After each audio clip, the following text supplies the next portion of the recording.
अस्सलाम वालेकुम। आज हम बात करेंगे कि अगर आप कनाडा में आना चाहते हैं तो क्या आपको मेडिकल एग्ज़ाम की ज़रूरत है या नहीं है।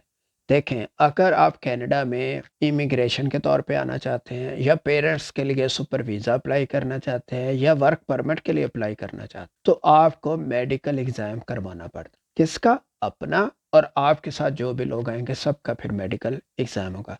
इसके अलावा किसी वीज़े के लिए अप्लाई करते हैं, वीज़ा ऑफिसर की मर्ज़ी है। अगर वो चाहे तो आपको वो कह सकता है कि इधर आने से पहले अपना मेडिकल एग्ज़ाम करवाएँ और उसकी रिपोर्ट के बाद अगर वो सैटिस्फाइड हुए तो फिर आपको वो वीज़ा दे देंगे।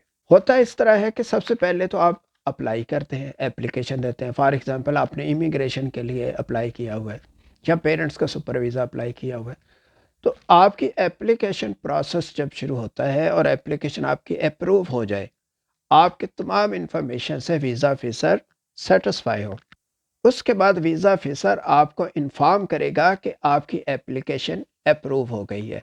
और उसके बाद जो नेक्स्ट स्टेप है वो है मेडिकल एग्ज़ाम का। अब जब मेडिकल एग्ज़ाम का वो आपको बताएगा तो उसमें आपको एक वो लिस्ट देगा। डेजिग्नेटेड डॉक्टर हैं, हर किसी के पास नहीं, जिसकी उसने लिस्ट दी है उनमें से किसी एक जगह पर आप राब्ता करेंगे फ़ोन के ज़रिए और अपनी अपॉइंटमेंट बुक करवाएँगे कि और उनसे पूछेंगे कि किस दिन टाइम अवेलेबल है। वो अपनी स्पॉट बताएँगे कि किस तारीख को, किस महीने में जगह अवेलेबल है और आप देखेंगे कि आप किस डेट को पिक करना चाहते हैं। उसके बाद उसकी डॉक्टर की जो एग्ज़ामिनेशन फ़ीस है, वो आपको पहले से अदा करनी पड़ेगी। आपकी अपॉइंटमेंट बुक हो जाएगी, डेट वो आपको बता देंगे और उस दिन जाकर फिर आपका मेडिकल टेस्ट होगा। मेडिकल टेस्ट में ब्लड टेस्ट भी वो लेंगे, यूरिन के सैंपल भी लेंगे और बाकी वो डॉक्टर आपका चेकअप करेगा। उसके बाद ये तमाम रिपोर्ट्स जो हैं ये इंडिया भेज दी जाती हैं, क्योंकि पाकिस्तान में ख़ास तौर पर उनको ट्रस्ट नहीं है उधर के मेडिकल एग्ज़ाम के बारे में। सिर्फ डॉक्टर चेकअप करेगा, सैंपल लेगा और वो सैंपल इंडिया में भेज दिए जाएंगे। वहाँ से फिर एक रिपोर्ट आएगी।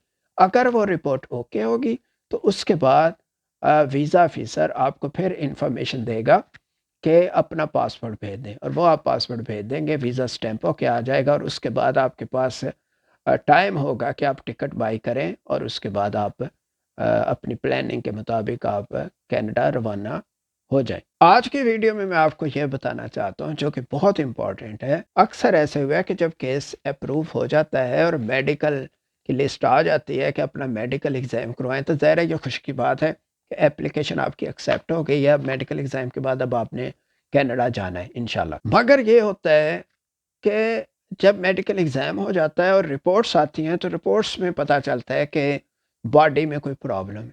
अब अगर कुछ ऐसा प्रॉब्लम निकल आता है तो उसकी वजह से क्या होता है कि आपका केस डिले हो जाता है। आपका केस रिजेक्ट नहीं होता, बल्कि वो वीज़ा ऑफिसर आपसे कहेगा कि आपकी रिपोर्ट्स में ये एक प्रॉब्लम आया है, पहले आप इसको फिक्स करवाएं। जैसे हमारे एक दोस्त थे, उनका जब इसी तरीके से एग्ज़ाम हुआ तो उसका जब डॉक्टर ने चेकअप किया तो रिपोर्ट के बाद पता चला कि उसका जो एक कान है उससे उसको सही सुनाई नहीं देता और उसके लिए वो कहते कि इसका एक माइनर सा ऑपरेशन होगा। उसके बाद उसने फिर ऑपरेशन की अपॉइंटमेंट ली, उसकी एक माइनर जो सर्जरी हो गई और उसकी रिपोर्ट आ गई कि ओके है, तो फिर उसका फर्दर प्रोसेस हुआ और उसके बाद वो फिर कनाडा रवाना हो गया। लेकिन इस सारे प्रोसेस में उसके 6 महीने और ज़ाया हो गए। तो मैं आज आपको यह बताना चाहता हूँ कि अगर आपकी एप्लीकेशन अप्रूव हो जाए, यानी एक्सेप्ट हो जाए, अब आपको उन्होंने कहा कि अपना मेडिकल एग्ज़ाम करवाएं और उसके बाद आपको वीज़ा वो स्टैंप कर देंगे और आपने कनाडा चले जाना है। लेकिन आपने क्या करना है, आपने फौरी मेडिकल की अपॉइंटमेंट नहीं लेनी। उससे पहले आपने क्या करना है, आपने प्राइवेटली किसी अच्छे से डॉक्टर से अपॉइंटमेंट लेनी है और उससे कहना है वो आपकी सारी बॉडी का चेकअप करे। उसमें वो ब्लड चेक करे, उसमें यूरिन टेस्ट करे और आपके देखे सारे अज़ा प्रॉपर काम कर रहे हैं। अगर आप देखते हैं ये क्विक टेस्ट होगा, उसने वो चेक किया है, होगा ओवरऑल, यानी थ्रू आउट सारी बॉडी का वो टेस्ट होगा। अगर उसमें कोई मसला नहीं आ रहा तो आप फ़ौरन अपनी अपॉइंटमेंट लें। जो डेजिग्नेटेड डॉक्टर की उन्होंने लिस्ट दी इमिग्रेशन वालों ने, वीज़ा ऑफिसर ने, वहाँ से अपॉइंटमेंट लें और आपका सारा मामला दुरुस्त हो जाएगा, आपका टाइम बच जाएगा। अच्छा, अगर आपने प्राइवेटली किसी से डॉक्टर से जब आपने टाइम लिया और उसने कोई बताया कि कोई प्रॉब्लम है, फॉर एग्ज़ाम्पल پیرنٹس کا سپر ویزا آیا ہے، اب انہوں نے جانا ہے تو اس کا میڈیکل ایگزام ہوگا۔ اب میڈیکل ایگزام میں تو اس کے لیول اکثر پیرنٹس کے ظاہر ہے، کسی کو بلڈ پریشر ہے، کسی کو شوگر کا مسئلہ ہے اور کوئی بڑا اور بھی مسئلہ ہے، تو بہتر نہیں کہ آپ اس کو، جب آپ کے ڈاکٹر نے آپ کو بتا دیا تو آپ اس سے پہلے میڈیسن کھائیں، کچھ پرہیز کریں، احتیاط کریں، تاکہ پیرنٹس کے یا آپ کے کو اگر ایشو ہے تو اس کے وہ لیول سارے صحیح آ جائیں، اور اس کے بعد جب آپ کا ایگزام ہوگا یا پیرنٹس کا ایگزام ہوگا تو اس کے رزلٹ 100% گڈ آئیں گے۔ اور اس سے فائدہ کیا ہے؟ فائدہ یہ ہے خاص طور پہ جو سپر ویزے پہ لوگ جاتے ہیں یا ورک پرمٹ پہ جاتے ہیں یا وزٹ ویزے پہ جاتے ہیں، کیونکہ وہاں پر کینیڈا جانے کے لیے اگر آپ چاہتے ہیں کہ ویزا آپ کو مل جائے تو اس کے لیے ضروری ہے کہ ایک ٹریول انشورنس لینی پڑتی ہے۔ اس کے بارے میں ایک ویلاگ پہلے بنا چکا ہوں، اس کو آپ دیکھیں۔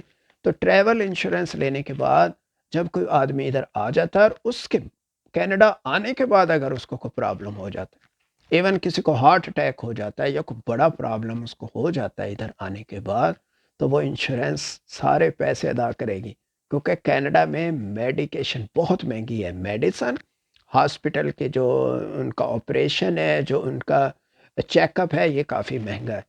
تو جو ایک ٹریولر ہے جس نے اس کو بلایا ہوا ہے، جو وزٹ پہ آیا ہوا ہے، تو اس کا یہ ایکسپنس پورے کرنا مشکل ہو جاتا ہے، تو انشورنس تو لینی پڑے گی۔